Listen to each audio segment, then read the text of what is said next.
I got a beauty secret for you, and it has everything to do with psychology, black mermaids, and sexual racism. Let's get started with the psychology piece first. You see, what and who we find attractive is ultimately tied to what we're exposed to.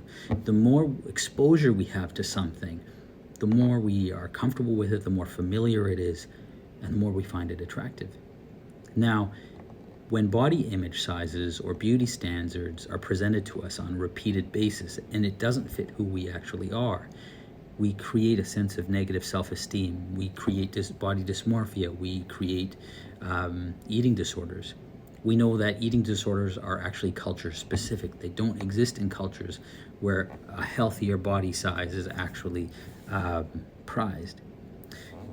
What we are shown or who we are told to be is what determines our beauty standard. And to shift that, we need to compare ourselves more to people who are like us and look for people who are like us. And if we're leaders, present a broad range of a variety of people. Because the more we see different beauty standards, the more healthy our psyche becomes and the more beautiful we see ourselves to be. At this point in time, we engage in what I call negative self-comparison.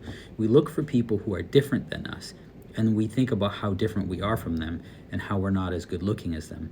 So if the standard and what we're shown is a particular body type and we don't fit that, and we compare ourselves to a perspective of who we are that we're not, we can't become that.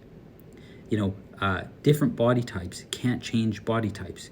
And so if we're constantly comparing ourselves to people who we are not like, we don't see ourselves as beautiful.